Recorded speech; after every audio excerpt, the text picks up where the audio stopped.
पवित्र पवित्र सैन्याच्या येवा दे बाप्पा, आम्ही स्तुती आराधना करतो। ही वेळ आहे तुझे वचन सांगण्याची आणि ते ऐकण्याची आणि जगात जाऊन त्याप्रमाणे राहण्याची। आणि म्हणून प्रभू देव बाप्पा, ती शिकवण आम्ही ऐकत असताना, बोलत असताना, सांगत असताना तो आमच्या अंतःचक्षु उघड, आमच्या मनाला प्रेरणा दे आणि आपल्या सामर्थ्याने तो आम्हाला प्रभू सर्व गोष्टींमध्ये तुझ्या वेळेनुसार, योजनेनुसार मदत कर, येशूच्या नावाने आमेन। आज आपण गेल्या रविवारी रेव्हरंड आनंद बोर्डे आपल्यामध्ये होते आणि त्यांनी आपल्याला कुबड हा विषय घेतलेला होता असं मला कळालेलं आहे। आणि सुंदर अशा रीतीने त्यांनी आपल्या जीवनामध्ये असलेल्या वेगवेगळ्या प्रकारचे कुबड कसे असतात, त्याला प्रभू येशू ख्रिस्त कसा बरे करू शकतो यावरती त्यांनी उपदेश केलेला आहे। यावेळेला जो विषय आहे तो डोंगरावर रूपांतर हा घेतलेला आहे। आणि प्रत्येक विश्वासणाऱ्याला डोंगर माथ्यावरचे सामर्थ्य रोजच्या जीवनामध्ये किती महत्त्वाचं आहे हे आपल्याला समजायला हवं। या ठिकाणी डोंगरावर जाण्यासाठी उद्देश फक्त पिकनिक असावा असं नाही, किंवा काय म्हणतो आपण डोंगरावर चढणाऱ्याला इंग्लिशमध्ये ट्रॅकिंग करण्यासाठीच डोंगरावर चढायचं असंही नाहीये। परंतु प्रभू येशू ख्रिस्त हा डोंगरावर असे आणि तो डोंगरावरती जास्त वेळ जात असे, कारण त्या ठिकाणी बऱ्याच प्रकारचे आशीर्वाद त्याला प्राप्त होत असत। आणि हे काय आशीर्वाद आहेत, आम्ही डोंगरावर कशाला जायला पाहिजे? डोंगर माथा जो आहे हा रूपांतर आणणारा डोंगर माथा असतो। आमच्या जीवनामध्ये असे अनेक डोंगर आम्ही उभे करायला हवेत।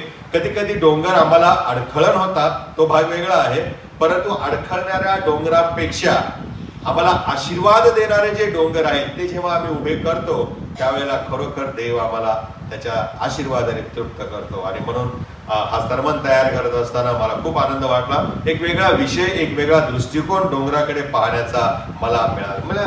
मला आता आठवलं कुठलं वचन आहे ते, मी आपली दृष्टी पर्वताकडे लावतो, कुठलं स्तोत्र आहे? 101 करेक्ट? पेन नाही तर मी इथे लिहून ठेवलं असतं, आताच देवाने सुचवलं। स्तोत्रकर्ता म्हणतो, मी आपली दृष्टी पर्वताकडे लावितो, मला सहाय्य कोठून येईल? आकाशाचा आणि पृथ्वीचा निर्माण करता जो परमेश्वर, त्याच पासून मला सहाय्य। त्याला काय काम होतं? त्याने पर्वताकडे का बघावं आणि पर्वताकडे बघितल्यावर मला सहाय्य तिथून येतं असं का म्हणावं? कधी आपण या गोष्टीचा विचार केला आहे का? आणि म्हणून आजचा विषय हा फार महत्वाचा आहे। वेळ झाली तरी टेन्शन घेऊ नका, आपण आध्यात्मिक अन्नासाठी येतो। आणि म्हणून मगाशी आपण गायलं नाही का गाण्यामध्ये, बडना है तेरे वचनों में, आपण देवाचं वचन ऐकण्यासाठी येतो। आणि म्हणून बाकीच्या गोष्टी विसरा। No comments on the preaching, उपदेशावर अजिबात निगेटिव्ह कॉमेंट केलेले मी कधी ऐकत नाही आणि स्वीकारत नाही, कारण ते देवापासून उपदेश असतो। आणि म्हणून प्रियानो, पहिला मुद्दा आहे, चर्चा ग्रुपवर टाकलेला आहे, डोंगर हे प्रतिकात्मक आहेत। कसे आहेत? प्रतिकात्मक आहेत। म्हणजे जे नैसर्गिक दृष्टीने डोंगर उपस्थित आहेत, परमेश्वराने ते निर्माण केलेले आहेत हजारो वर्षापूर्वी उत्पत्तीच्या पहिल्या अध्यायानुसार। परंतु आज जर आम्ही ते आमच्या आध्यात्मिक जीवनामध्ये त्याचं लागूकरण करायचं आहे तर हे डोंगर आमच्यासाठी प्रतिकात्मक दृष्टिकोनातून उभे असतात। आणि म्हणून आम्ही जे विश्वासणारे आहे त्या आमच्या विश्वासणाऱ्यांच्या जीवनामध्ये डोंगर हे महत्वाचं स्थान निर्माण करतात। आमच्या जीवनामध्ये डोंगर हे प्रार्थनामय जीवनाचं प्रतीक आहे। शुभवर्तमानामध्ये 3 वेळा याचा उल्लेख आलेला आहे। लुकाचं शुभवर्तमान 9वा अध्याय 28, मत्याचं शुभवर्तमान 17वा अध्याय 1 वचन आणि मार्काचं शुभवर्तमान 9वा अध्याय 2 वचन आहे। डोंगर हे प्रतिकात्मक आहे। प्रार्थनेचा डोंगर, प्रार्थनामय जीवनाचं डोंगर हे एक प्रतीक आहे। कारण म्हणूनच प्रभू येशू ख्रिस्त डोंगरावर नेहमी जात असे, एकांतामध्ये जात असे आणि त्या ठिकाणी तो प्रार्थना करत असे। आणि गेल्या रविवारचा जो शास्त्रपाठ होता त्या शास्त्रपाठामध्ये जर आम्ही पाहिलं, म्हणजे लुकाचं शुभवर्तमान 9वा अध्याय 28 ते 36 मध्ये प्रभू येशू ख्रिस्त आपल्या 3 विशिष्ट शिष्यांना घेऊन गेलेला आहे, पेत्र, याकोब, योहान। आणि जेव्हा तो त्या डोंगरावरती त्यांना घेऊन गेला त्यावेळेला या तिघांना काय दिसलेलं आहे की प्रभू येशू ख्रिस्ताचं काय झालेलं आहे? ट्रान्सफिगरेशन झालेलं आहे, रूपांतर झालेलं आहे। आणि मग पेत्र म्हणाला की प्रभूजी एक काम करूया, खूप सुंदर जागा आहे, खूप सुंदर हवा आहे, खूप सुंदर वातावरण आहे, खाली कशाला टेन्शन मध्ये जायचं लोकांच्या मध्ये, आपण इथेच काय करूया, मी तुमच्यासाठी तिघांसाठी म्हणजे तुमच्यासाठी, मोशेसाठी, एलियासाठी मंडप तयार करतो, आपण इथेच राहू, कारण इथे राहणे बरे वाटते। आणि पुढे मग आम्ही त्याचा अर्थ नंतर ऐकणार आहोत। दुसरी गोष्ट मला या ठिकाणी पाहायला मिळाली, डोंगराचं महत्व काय आहे. जर ते प्रतिकात्मक आहे, जर आम्हाला प्रार्थनामय जीवनामध्ये डोंगर हे सहाय्य करणारे आहेत, तर त्याचं महत्व काय आहे. पवित्र शास्त्रामध्ये लिहिलेले आहे त्यानुसार मोशे हा डोंगरावरती गेलेला आहे. तो डोंगरावरती उभा राहिला आणि त्याच्या हातामध्ये देवाची काठी होती. Moses had a rod of God. आणि असं म्हटलेलं आहे की त्याचे दोन्ही हात स्वर्गाच्या दिशेने जोपर्यंत उंचावलेले होते, तोपर्यंत यहोशुआ जो देवाचा दुसरा सेवक खोऱ्यामध्ये तुंबळ युद्ध करत होता. आणि जोपर्यंत मोशेचे दोन्ही हात स्वर्गाच्या दिशेने उंचावलेले होते, तोपर्यंत इस्रायलाची सरशी होत असे. आणि जेव्हा वयोमानाप्रमाणे त्या मोशेचे हात थकून जात असत, जेव्हा तो हळूहळू हात खाली येत असत, तेव्हा इस्रायल शत्रूच्या द्वारे मार खात होतं. अपयश त्यांच्या जीवनामध्ये येऊ लागलं होतं. तुंबळ युद्ध चाललेलं असताना सैनिक त्यांना मार देत होते. आणि म्हणून मग शेवटी मोशेच्या हाताला काठीचा सपोर्ट दिला आणि पुन्हा त्याचे हात काय करत असत, उंच करत असत. आणि मग जेव्हा पुन्हा मोशेचे हात उंच होत असत, त्यावेळेला देवाचं सामर्थ्य इस्रायलामध्ये प्रकट होत असे आणि इस्रायल युद्ध जिंकत असे. या हातामध्ये देवाचं सामर्थ्य येतं.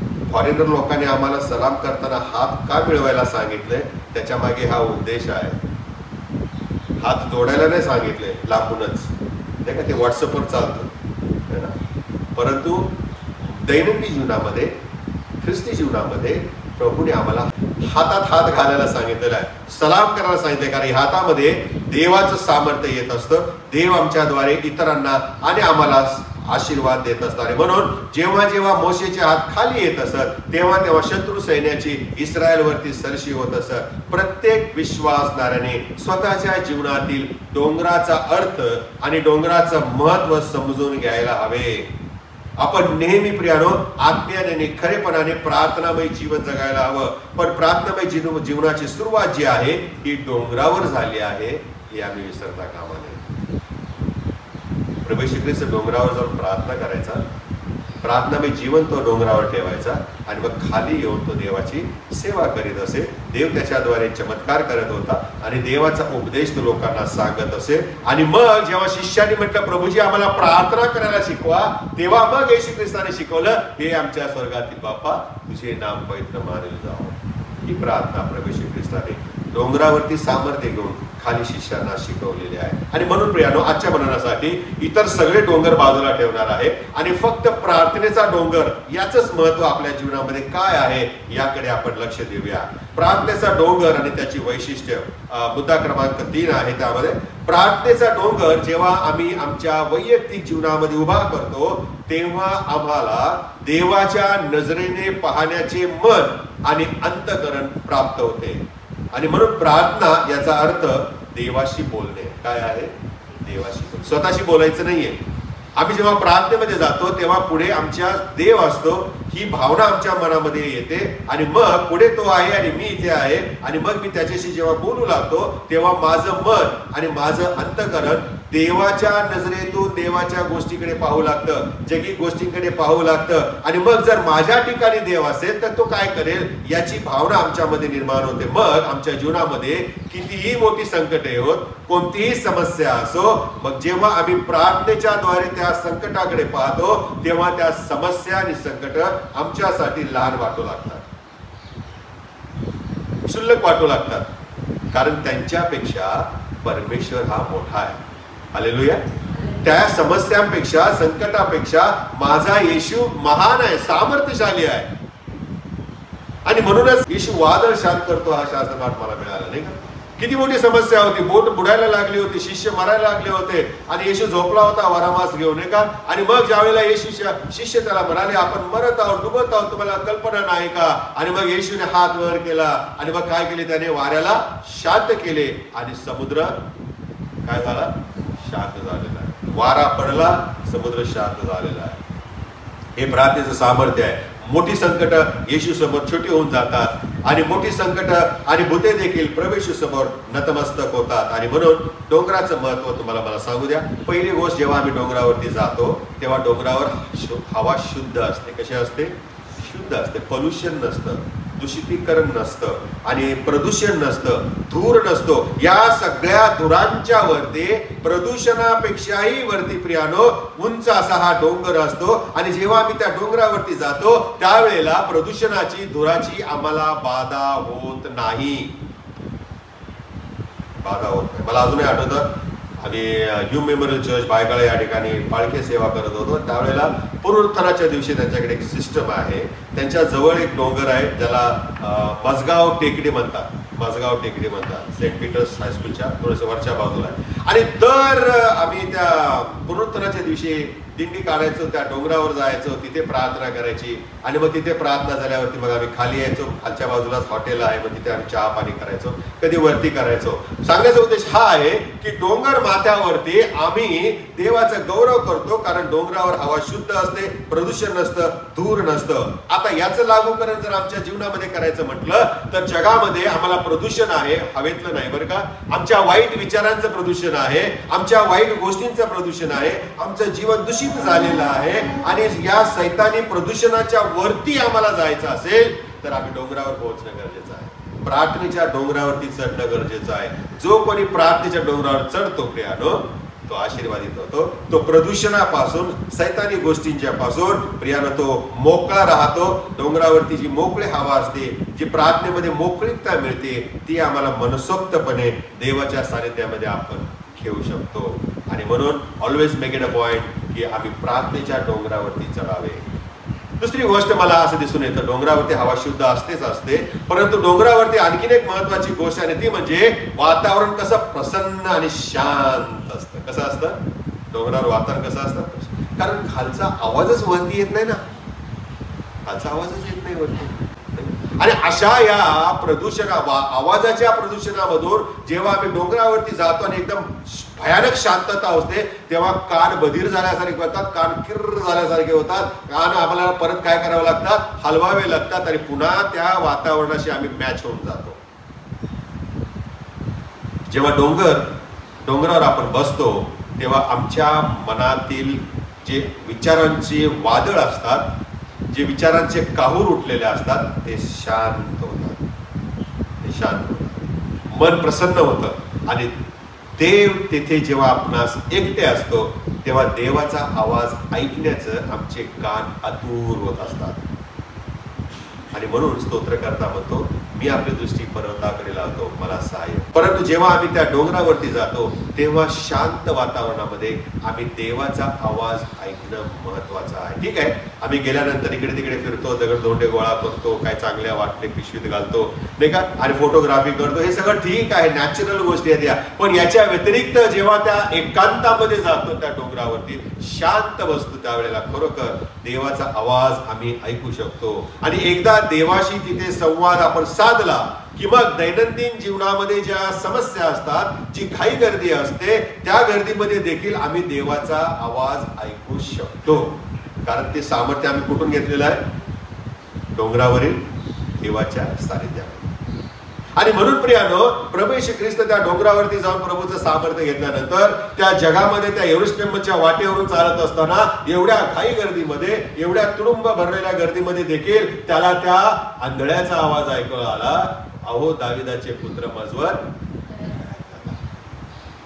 कारण येशूला एकांतात देवाचा आवाज ऐकण्याची सवय होती. आणि ज्याला अशी सवय असते तो कितीही गर्दीत उभा राहिला तरी त्याला देवाचा आवाज ऐकू येतो. Hallelujah. Yes, that is the thing. आणि म्हणून प्रियानो, आम्ही एकांतात जाणं, परमेश्वरासमोर एकांतामध्ये प्रार्थना करणं, देवाचा आवाज ऐकण्याचा प्रयत्न करणं, हे फार महत्वाचं आहे. तिसरी गोष्ट आहे, डोंगर माथ्यावर आपणाला पाहिलं आपण हवा शुद्ध असते. दुसरं पाहिलेलं आहे, वातावरण प्रसन्न आणि शांत असतं. डोंगर माथ्यावर आपल्याला भविष्याची आशा आणि आमच्या शेवटच्या स्थानाचं चित्र उभं राहतं. प्रियानो, प्रभू येशू ख्रिस्ताने आम्हाला ही आशा दिलेली आहे की तो येणार आहे. आणि तो कुठे उतरणार आहे? यरुशलेमच्या रस्त्यावर, बेथलेहमामध्ये, गवारीत नाही. कुठे उतरणार आहे प्रभू येशू ख्रिस्त? तो जेव्हा तो मेघावर आरूढ होऊन येईल आपल्या दिव्य दूतांचं, तेव्हा तो जैतुनाच्या डोंगरावर उतरणार आहे. पुन्हा डोंगर. देवाने मोशेला डोंगरावर नेले आणि तेथून त्याला भविष्यामध्ये इस्रायल ज्या वचनदत्त देशामध्ये, कनान देशामध्ये जाणार आहे ते दाखवलं. जरी मोशेला परमेश्वराने परवानगी दिली नाही, परंतु त्याने तिथून पहा असं म्हटलेलं आहे. Just see, have a look. तो जो देश दिसतो त्या देशामध्ये मी लोकांना घेऊन जाणार आहे, पण तुला नाही जायचं कारण तू माझी आज्ञा मोडली. हो प्रिया, कदाचित या चर्चमध्ये असताना आम्ही वचनदत्त देशाचं दर्शन घेऊ शकतो, पण कदाचित जाऊ पण शकणार नाही. कारण प्रभूला न आवडणाऱ्या गोष्टी आम्ही आमच्या जीवनामधून करत असू तर प्रियानो आम्हाला बंदी घालण्यात येईल. आणि म्हणून हा मोशेचं उदाहरण आमच्या आध्यात्मिक जीवनासाठी फार उपयोगाचं आहे, लागूकरण करण्यासारखं आहे. आणि म्हणून देवाने त्याला मज्जाव केला होता, परंतु इस्रायलाचं जे डेस्टिनेशन होतं, इस्रायलाचं जे लास्ट ठिकाण होतं प्रियानो, ते होतं शेवटलं ठिकाण. तसं आमचं हे प्रवास आहे, या प्रवासाचं शेवटचं ठिकाण जे डेस्टिनेशन आहे ते आहे स्वर्ग प्रियानो. डोंगर माथा पहिला आम्ही पाहिलं, डोंगर माथ्यावरती हवा शुद्ध असते. दुसरं आम्ही उदाहरण पाहिलेलं डोंगरावर वातावरण प्रसन्न आणि मन शांत होतं. तिसरं पाहिलेलं डोंगर माथ्यावर आम्हाला भविष्याची आमची ठिकाण जे आहे ते परमेश्वर आम्हाला मार्गदर्शन करतो. आणि मग चौथा आहे प्रियानो, डोंगर माथे हे आध्यात्मिक युद्धाचे स्थान आहे. हे कधी विसरू नका. एलियाने किती संदेश मारले डोंगरावरती? 450. आध्यात्मिक युद्ध, शारीरिक युद्ध प्रियानो डोंगरावरती होत असते, कधी विसरू नका. युद्धाचं ठिकाण आहे डोंगर, हे कधी विसरू नका. नुसतं शांतता मिळते एवढंच नाही, तर ते आध्यात्मिक युद्धाचं एक स्थान आहे. आणि येशूला ही कल्पना होते की आध्यात्मिक युद्ध जे आहे हे खरं युद्ध आहे. आणि प्राऊड जे आम्ही विश्वासणारे आहे ते आम्ही ओळखलं पाहिजे की आमचं युद्ध जे आहे ते रक्त मांसाबरोबर नाही, तर कोणाबरोबर आहे? अंतरिक्षाचा अधिपती, जो दिसत नाही पण आहे, त्याच्याशी आहे. म्हणून जे आम्ही ऐकतो, जे आम्ही वाचतो, जे आम्ही पाहतो, जे आम्ही समजून घेऊ शकतो, अशाशी नव्हे, तर जो आम्हाला दिसत नाही त्याच्याशी आहे. डोळ्याला पट्टी बांधल्यावरती, तलवार दिल्यावर जसं आम्ही हवेत सगळ्या त्या तलवार फिरवतो, शत्रू तिथे नसतोच है ना, तो लपलेला असतो. तशा प्रकारे सैतान आहे. म्हणून पेत्र म्हणतो, सावध राहा, कोणाला गिळावे यसे सैतान वाट पाहतो. तो लपून बसलेला आहे. आणि म्हणून प्रार्थनेद्वारे आपण ह्या सैतानावरती युद्ध करून, आध्यात्मिक युद्ध करून विजय मिळवू शकतो. प्रार्थनेच्या डोंगराने आपण देवाच्या योजनेत सहभागी होतो, हे कधी विसरू नका. आम्ही जेव्हा डोंगरावरती जातो, पाचवा मुद्दा फार महत्वाचा आहे, आम्ही जेव्हा डोंगरावरती जातो तेव्हा देवाची जी माझ्या जीवनामध्ये योजना आहे त्या योजनेशी मी सहमत होतो. प्रभूला म्हणतो, होय प्रभू, तू मला चालव, तू मला चालव, मी इथे आहे. जसे मोशे आणि एलिया हे दोघेही त्या डोंगरावरती प्रभू येशूसह जोडले गेले, तशाच प्रकारे आम्ही पाहिलेलं आहे की मोशे आणि एलिया हे नियमशास्त्र आणि संदेश यांचे प्रतीक आहेत. आणि ते ह्या प्रतिकात्मक रूपाने प्रभू येशू ख्रिस्ताजवळ जोडले गेलेले आहेत. आणि प्रभूला तो आनंद झालेला आहे. डोंगर माथ्यावरती जेव्हा आम्ही परमेश्वराच्या सानिध्यामध्ये जातो, त्याचा अर्थ असा आहे की we get connected to the lord. आम्ही देवाला जोडले जातो. डोंगराच्या अनुभवातून येशू आम्हाला हेच शिकवतो की आम्ही एकमेकाशी जोडलं जाणं फार गरजेचं आहे. मोबाईल का आलाय? व्हॉट्सअप का आलाय? कशासाठी आलेला आहे? गंमत म्हणून आलाय का तो? आम्ही एकमेकाशी कनेक्ट राहावं म्हणून आलेला आहे. आम्ही एकमेकाशी जोडले जावं यासाठी ते आलेलं आहे की आम्ही एकमेकाशी कनेक्ट राहावं, एकमेकाशी जोडले जावं, यासाठी की आम्ही एकमेकांना जोडले जाऊन एकत्र देवाचं काम करावं. आम्ही आमची जी ऐहिक काम आहे, जी जगिक काम आहे, जी शारीरिक काम आहे ते आम्ही करावेत, यासाठी कनेक्ट राहणं फार गरजेचं आहे. आध्यात्मिक जीवनामध्ये जर आम्हाला वाढायचं असेल तर डोंगरावरती परमेश्वराशी कनेक्ट होणं एवढंच महत्वाचं आहे. जर आम्ही परमेश्वराशी जोडले जात नाही तर प्रियानो, आम्ही डोंगरावर जरी गेलो तरी त्याचा काहीच उपयोग नाही, काहीच उपयोग होणार नाही. म्हणून परमेश्वराने 2 उदाहरणं दिलेली आहे. डोंगरावर बसलेलं शहर. का दिलं उदाहरण? तुम्ही कसे आहात? डोंगरावर बसलेल्या शहराप्रमाणे आहात, जे अढळ आहे, जे स्थिर आहे, दुरूनही त्याचं दर्शन होतं. अशा शहरासारखे तुम्ही आहात. पुढे दुसरं उदाहरण प्रभू येशू ख्रिस्ताने दिलेलं आहे की तुम्ही दिवटणीवर ठेवलेल्या दिव्याप्रमाणे आहात. हा बेंचच्या खाली लावलाय का बाकाच्या? आता काय काय हॉटेलमध्ये खाली लावलेले असतात आणि तरी आम्ही धडपडतो, कारण ते प्रकाश खालून डोळ्यावर येतो, पुढची पायरीच दिसत नाही. म्हणून प्रभू येशू ख्रिस्त म्हणाला, तुम्ही दिवटणीवर ठेवलेल्या दिव्याप्रमाणे आहात, यासाठी की तुमचा प्रकाश सगळ्या लोकांच्या पुढो, की जेणेकरून तुमची चांगली कामे पाहून, वाईट कामे पाहून म्हटले का, चांगली कामे पाहून त्यांनी देवाचे गौरव करावे. हो प्रियानो, आणि म्हणून अंधारामध्ये आम्हाला प्रकाश देण्याचं काम प्रभूने दिलेलं आहे. प्रेषितांची कृत्य 20 अध्याय 8 वचन काय लिहिलेलं आहे? प्रभूचं वचनामध्ये आम्ही पाहतो, संत पाऊल असं म्हणाला, ज्या माडीवर आम्ही जमलो होतो तेथे बरेच दिवे होते. काय होते? बरेच दिवे होते. ज्या माडीवरती, आता संत पाऊल अशाच प्रकारे मंडळीला उपदेश करत होता, आणि त्या माडीवरती त्या ठिकाणी बरेच दिवे होते. माडीवरती आम्हाला नेहमी प्रकाश असतो हे आम्ही विसरू नये. आणि अशा या माडीवर प्रकाश आहे, पण खाली काय झालेलं आहे? खाली रस्त्यावरती माडीच्या बाहेर अंधार होता. माडीवरती जीवन होतं, परमेश्वराच्या वचनाची घोषणा चालू होती, परमेश्वराच्या वचनातून लोक आशीर्वादित होत होते, परंतु खाली रस्त्यावरती मृत्यू होता. आणि म्हणून मग आम्हाला शास्त्रामध्ये आम्ही वाचतो, शांती आणि आनंद हे माडीवरती जे जमा झाले होते त्यांनाच मिळत होता, परंतु खाली रस्त्यावरती दुःख आणि शोक होता प्रियानो. आणि म्हणूनच तो युतुक नावाचा मुलगा खिडकीत बसला होता, पण हा बिचारा 3ऱ्या माळ्यावरच्या खिडकीतून पडला आणि जागीच मेला. पावलाने माडी सोडली आणि तो खाली मृत झालेल्या युतुक नावाच्या तरुणाकडे आला आणि त्याच्यावर पावलाने पाखर घातले असं म्हटलेलं आहे. आणि जेव्हा पावलाने त्याच्यावर पाखर घातली त्यावेळेला त्या तरुणामध्ये पुन्हा जीवन आले. पण त्याच्यामध्ये जो जिवंत देव होता ना, तो जिवंत देव जीवन देणारा होता. हालेलुया. आणि म्हणूनच जेव्हा पावलाने प्रार्थनापूर्वक त्या तरुणावर, युतुक नावाच्या त्या तरुणावरती पाखर घातलेली आहे, त्यावेळेला प्रियानो त्याच्यामध्ये पुन्हा जीवन आलेलं आहे. या ठिकाणी आपल्याला डोंगराचा खरा अर्थ कळतो प्रियानो. खाली खोऱ्यामध्ये मृत्यू आहे, खाली रस्त्यावरती मृत्यू आहे, आणि म्हणून खाली खोऱ्यामध्ये काम करण्यासाठी, स्वतःची तयारी करण्यासाठी आम्हाला डोंगरावर जाणं गरजेचं आहे. प्रार्थनेच्या डोंगरावरती आम्ही जायला हवे. मी प्रेयर वॉरियर्स ग्रुप केला. किती लोक सामील झाले? किती लोक सामील झाले? तुम्ही झालाय का? तुम्हाला वाटतं का की त्या ग्रुपमध्ये आपण सामील व्हावं, इतरांसाठी प्रार्थना करावी मध्यस्थीची? परंतु जे खरं युद्ध रक्त मांसाबरोबर नाही, पण या अंतरिक्षाचा अधिपती त्याच्याबरोबर आहे, त्याच्याबरोबर युद्ध करण्यासाठी आम्हाला प्रार्थनेची तलवार घेणं फार गरजेचं आहे. आणि या ठिकाणी आम्हाला संत पाऊल तेच शिकवते त्याच्या वचनामध्ये, की जेथे आम्हाला देवाचा सहवास लाभतो, जेथे आम्हाला इतरांनाही घेण्यासाठी सहाय्य आणि सामर्थ्य प्राप्त होतं, असं हे प्रार्थनेचा डोंगर आम्ही उभा केला पाहिजे. पुढे काय झालं माहिती का? पाऊलाने अपेक्षा नाही केली की तो पडला ना तर त्याने उठून यावं. मृत माणसं उठतात का? मेलेला युतुक 3 मजले परत चढून येऊ शकेल का? माडीवर जीवन आहे, तू ये तिकडं, तुला जीवन प्राप्त होईल. किंवा असंही झालेलं आहे का की त्या मेलेल्या युतुकला पावलाने सांगितलं त्याला घेऊन यावरती आपण सगळेजण मंडळी मिळून प्रार्थना करू, त्याच्यावर ओढवून प्रार्थना करू? नाही सांगितलं. पाऊल स्वतः त्या मुलाकडे गेला, त्याच्यावर एक प्रत्येक ऍक्शन महत्वाची आहे बरं का.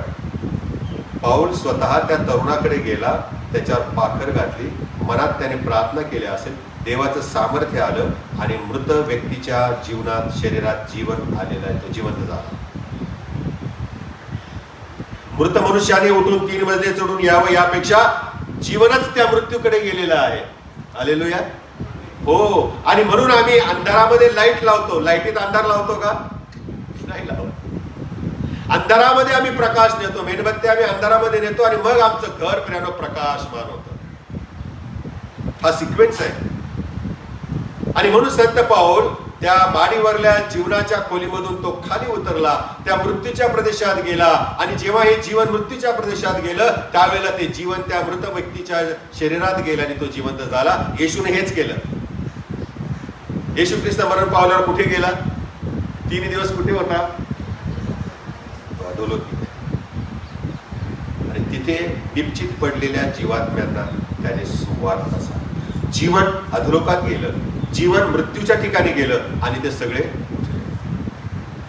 दुसरं उदाहरण तुम्हाला माहिती ना, लाजराच्या कबरेसमोर प्रभू येशू ख्रिस्त उभा राहिला, धोंड होते, तो आतमध्ये, हा येशू बाहेर आहे, आणि काय म्हणाला येशू? धोंड काढा.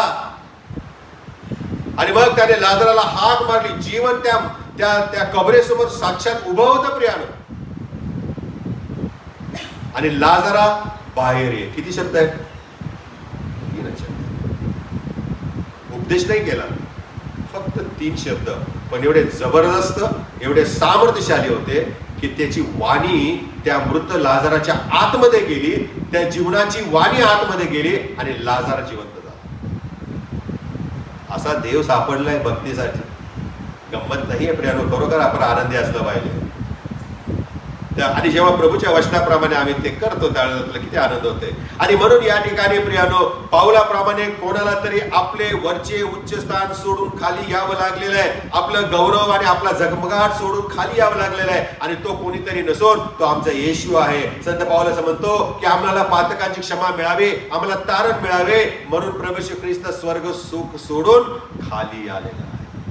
जीवनाचा देश सोडून, जीवनाचा कनान देश सोडून तो खाली ह्या भूतली या अंधकार प्रदेशामध्ये आलेला आहे. आणि आमच्यापर्यंत त्यांनी जीवन आणून दिलं. जो कोणी माझ्यावर विश्वास ठेवतो तो मरणार नाही, तो मेला असला तरी जगेल. किती छान आहे.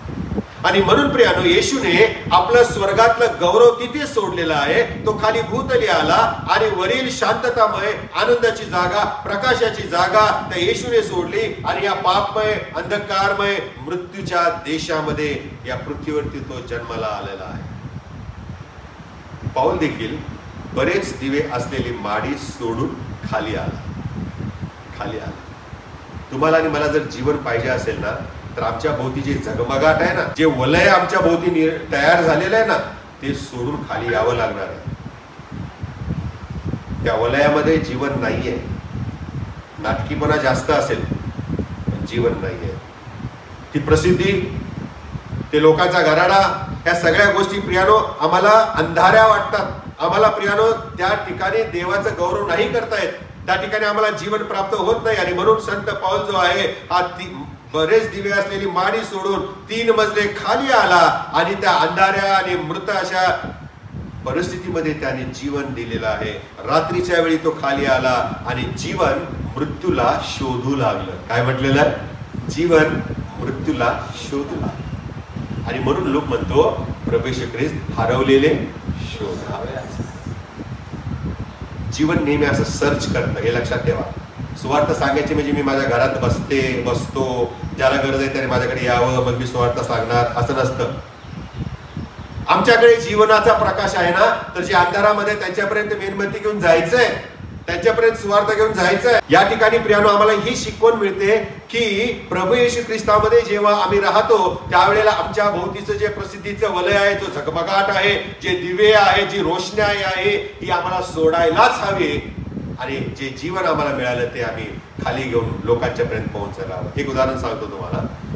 एक स्त्री आठवते का? शास्त्रामध्येच उदाहरण आहे, जरा बाहेरची उदाहरणं मी बंद केलीत. आता शास्त्रातल्या उदाहरणाच्या द्वारे जे आशीर्वाद मिळणार आहेत ते आपण ओपन केलेलं आहे. असं म्हटलेलं आहे प्रियानो, लुकाचं शुभवर्तमान 15वा अध्याय 8व्या वचनामध्ये, एका स्त्रीकडे काय होतं? नाणी होते. त्यातला एक नाणं जे आहे ते हरवलं. आणि मग काय केलेलं आहे? तिने दिवा पेटवून व घर झाडून ते सापडेपर्यंत मन लावून शोध केला. मग सापडल्यावर काय केलं तिने माहिती का? 15वा अध्याय लुकाचं शुभवर्तमान 9व्या वचनामध्ये दिलेलं आहे, तिने मैत्रिणीला आणि शेजाऱ्यांना बोलावून म्हटले, माझे हरवलेले नाणे मला सापडले आहे, म्हणून माझ्या बरोबर जाऊ दे ना. एक नाणे गेलं ना, 10 तरी आहेत, 9 तरी आहेत, असे बोलले का? ते कुठं काय त्या नाण्याचं घेऊन बसलाय? आणि कुठं शोधू? मला वाकायला थोडीच येतात, त्या झाडूने मला थोडी देणार आहे, कामाला येईल तेव्हा बघू, असं काहीच म्हटले नाही. कारण त्या बाकीच्या नाण्यांपेक्षा जे हरवलेलं होतं ते त्यासाठी मौल्यवान होतं. आणि म्हणून येशू ख्रिस्त म्हणाला, जेव्हा 99 धार्मिकांपेक्षा एक पापी पश्चातापी होऊन माझ्याकडे येतो त्यावेळेला स्वर्गात काय होतो? आनंद होतो. या स्त्रीला आनंद झाला. नाणं हरवलं, तिने दिवा पेटवला, झाडू घेतला, सर्च करायला लागली. दिवा पेटवला म्हणजे जीवन स्वतःबरोबर घेतलं आणि हरवलेल्या गोष्टीकडे ती घेऊन गेली आणि तिला ते नाणं सापडलं. येस. पुढे आम्ही पाहतो प्रियानो 15व्या 10व्या वचनामध्ये, त्याप्रमाणे पश्चाताप करणाऱ्या एका पापी माणसाबद्दल देवाच्या दूतांसमोर आनंद होतो, हे मी तुम्हाला सांगतो. असं कोण म्हणतोय? कोण म्हणतोय? लोक म्हणतो का? परमेश्वर म्हणतो का? कोण म्हणताय? हे उदाहरण दिले कोणी? प्रभू येशू ख्रिस्त. कोणी दिलेलं आहे? प्रभू येशू ख्रिस्ताने हा दाखला दिलेला आहे. येशूच्या मुखातले हे शब्द आहेत आणि म्हणून स्वर्गात काय होतंय हे तो खाली आम्हाला सांगतो. जेव्हा आम्ही पश्चाताप करणारे एखादा पापी प्रभूकडे येतो त्यावेळेला स्वर्गामध्ये आनंद होतो. हे तुम्हाला माहित नाही कारण तुम्ही पृथ्वीवर आहे, मी स्वर्गामध्ये राहणारा परमेश्वर आहे. तिकडे काय होतंय मी तुम्हाला सांगत आहे. So let's rejoice. आम्ही आनंद करावा. दुर्दैवाने डोंगराबद्दल आपण देवाचे आभार कधीच मानत नाही, परंतु लक्षात ठेवूया की डोंगराच्या द्वारे आम्हाला देवाच्या सानिध्य जाण्याची संधी प्राप्त होते. आमच्या आजच्या विश्वासणाऱ्या ख्रिस्ती व्यक्तींना डोंगरावरचं उच्च स्थानीच राहायला खूप आवडतं. पेत्रासारखं काय म्हणाला प्रभूला, आपण इथेच राहूया, इथले मजा येते, मस्त वातावरण आहे. कधी कधी आम्हाला पण आमची जी इज्जत आहे, आमचे जे पद आहे, आमची जी जबाबदारी आहेत, आमची जी कामं आहेत, जे आमचे वलय आहे, प्रसिद्धी आहे, जे काही स्थान आहे, आम्हाला असं वाटते खूप बरं आहे. आय एम रिलॅक्स, मी कम्फर्टेबल आहे या ठिकाणी. पण प्रभूच्या सेवेसाठी आम्हाला हा कम्फर्ट झोन सोडून खाली जायचं आहे हे आम्ही बऱ्याच वेळेला विसरतो. लोकांचं शुभर्मा 9 अध्याय 33 वचनामध्ये पेत्राने येशूला म्हटलेलं आहे, आपण येथेच असावे हे बरे, कारण डोंगरावरती सुंदर वातावरण आहे, प्रदूषण नाही, धूर नाही, शांतता आहे, मन प्रसन्न होतं, मन ताजतवानं होतं. इथे आम्हाला स्वर्गीय अनुभव मिळतो आणि म्हणून इथे राहायला आम्हाला बरे वाटते. आपण 3 मंडप उभारू आणि येथेच राहू. कधी कधी विश्वासणारे पेत्राप्रमाणे स्वार्थीपणाची भाषा आपण वापरतो. कधी कधी या पेत्रासारखं प्रियानो भयप्रदरित्या आम्ही ही भाषा प्रभू समोर वापरतो. प्रभूजी नको ना, मी आहे तिथे ठीक आहे ना, करता दुसरे करू द्या ना, मला काय करायची, मला काय गरज आहे, let them go, let them do. आम्हालाही काम करायचं आहे, आम्हालाही जायचं आहे लोकांच्या पर्यंत. आम्ही चर्चेस उभारले, मंडळ्या स्थापन केल्या, बरंच काय काय करत आहे बाहेर, पण आम्ही डोंगरापर्यंत कधी पोहोचतच नाही. प्रार्थनेच्या डोंगरापर्यंत आम्ही पोहोचणं गरजेचं आहे, कारण तिथेच तर आमच्या जीवनासाठी सामर्थ्य आहे. आणि म्हणून सैतान आम्हाला तिथे जाऊ देत नाही. Don't go.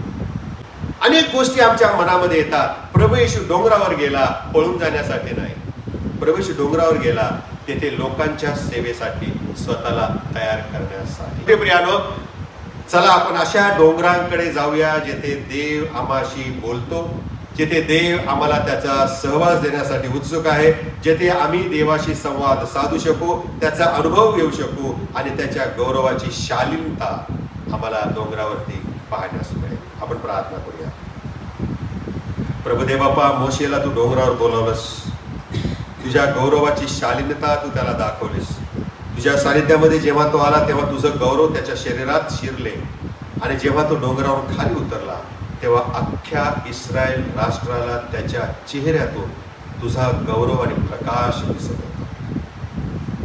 हो, मोशे डोंगरावरच राहिला नाही, ही केम डाऊन, तो खाली आला, त्याने तुझे गौरव लोकांच्या मध्ये आणले आणि तेच काम आम्हाला करण्यासाठी आम्ही आमच्या जीवनामध्ये प्रार्थनेचा डोंगर उभा करावा.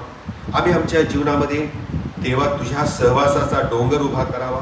आम्ही आमच्या जीवनामध्ये देवापा तुझ्या गौरवाचं डोंगर आम्ही उभा करावा, म्हणजे खाली माणसांपर्यंत जाण्याची आम्हाला संधी प्राप्त होईल. आता हे प्रभू तू आमचं सहाय्य कर. तारणारा आमचा महान प्रभू श्री ख्रिस्त याच्याद्वारे